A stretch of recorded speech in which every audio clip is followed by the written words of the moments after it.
The Midnight Dance by CartoonNerd12, Chapter 13. When the music stopped for them to have a break, it gave them a chance for the girls to take their dates around the castle. Fluttershy and Discord went out to a nearby balcony. Rarity and Fancy Pants went into a room attached to the ballroom. Rainbow and Soren went up to the castle roof. Applejack and Spike went to the front steps of the castle. Pinky and Cheese stayed in the ballroom. Twilight and Flash found a pavilion outside of the castle. Twilight, this has got to be the most magical place I have ever been to. I know. I felt that way too, when my sisters and I found this place. Speaking of your sisters, it's truly amazing how none of you ended up on Alicorn, like your mother the Queen. It is strange. Even I can't figure out why that, out of 6 daughters, Mother and Father never had an Alicorn. I think it should have been you. Me? Why not? You would have looked great with a pair of wings. He opened his own wings for emphasis. She giggled. I don't know about that. But if I did have wings, it would be easier for us to get around. Well then, looks like I'll just have to be your wings in the meantime. What do you mean? He smirked and started to sing. He took hold of her and lifted her up. She sang to him in harmony. They sang together. He gently flew her down with her hooves still wrapped around his neck, enjoying the embrace they were sharing from their flight. Applejack and Spike looked up into the sky of the magical kingdom. It sure is quiet, she said. It is. He then frowned. But one thing still bugs me. Why didn't you or Twilight, or the rest of you, tell me about this place at first? A look of guilt came over her, and she finally said, I guess we didn't know how. It felt like it was our place, and we wanted to keep it to ourselves. It wasn't until today we realized it could be used for good by bringing... She stopped short, not sure how to tell him. But he got the idea and said, Bringing over cults, you like? She simply nodded. AJ, why did you bring me here? Her cheeks went pink. Was I just a pity date since the rest of your sisters had a special sun pony? What? No, it's not like that.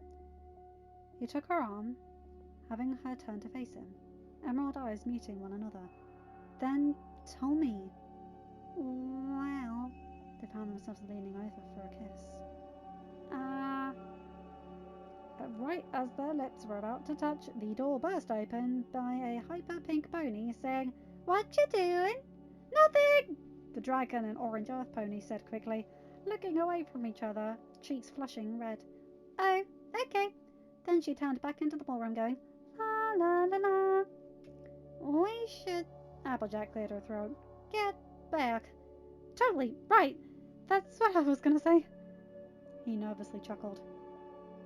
She gave him a glance back before going inside, thinking, so close. Behind her, Spike was pounding his head with his claw. Stupid, now you've scared her off. I'll never get a chance to kiss her again. Soren laid back on the castle roof, saying, This place is so awesome, Dashi. It's even more awesome now that you're here. Though I'm still not sure about Discord being here. It's still weird to see how my sister has fallen for the guy, and since Fluttershy wasn't spellbound by him, I have to let her be free to see who she wants.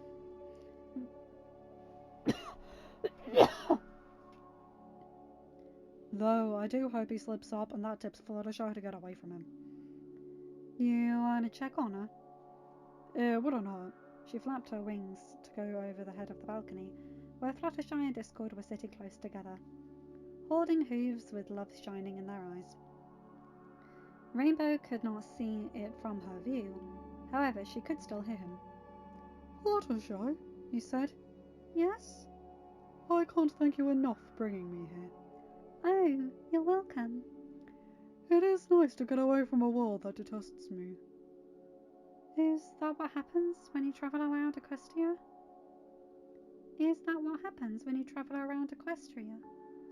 Something like that. When I was a kid, I didn't fit in anywhere. I still don't. But when I am with you, I don't feel so alone. Oh, me too. She leaned her head on his shoulder. That surprised both Discord and Rainbow. Why do you say that? Don't you have your sisters and animals to keep you company? He asked. Yes, but there are some things that I can't talk about them with. Well, the animals. And they aren't much of conversationalists. But whenever you come, I can tell you the things I never say to my sisters. You've helped me in more than one way.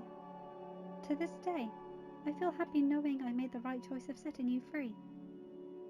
I gained a friend, companion, and lover. She smiled brightly. He smiled at her and moved his fingers through her hair.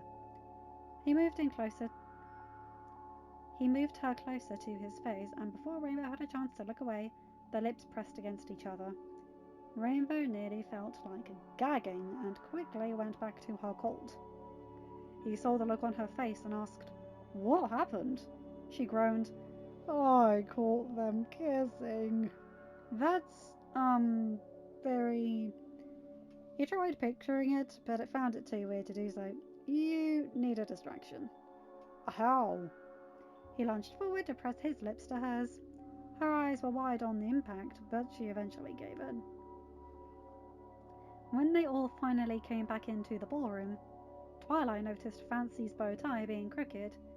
Even his blue hair and moustache were a little bit messy.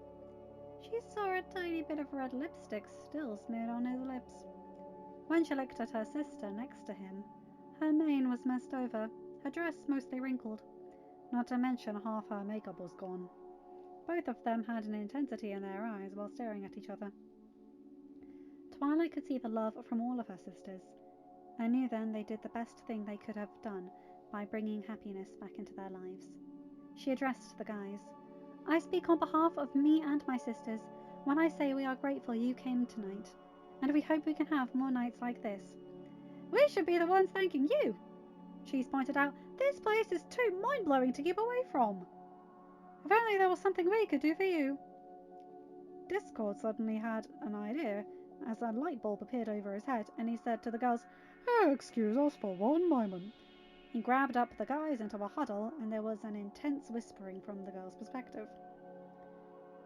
When they turned back to them with grins on their faces finally, "What?" asked the princesses. Discord spoke for the colts. "Since you were sweet enough to share this place with us, we feel it's only fair if we take you ladies out in town for more. We feel it's only fair we take you ladies out to the town tomorrow." "In Canterlot?" "In Canterlot?" asked Rarity. "No, in Ponyville." Cheese jumped. "Ponyville?" they all said again. "Oh my gosh, I've never been there before," Pinky exclaimed. "Neither have I," motioned Rarity, "but the idea of someplace new sounds so inviting." "I'm so in!" Rainbow twirled in the air. "What the hey? Sign me up," cheered Applejack. "Do you think there'll be new creatures there?" asked Fluttershy.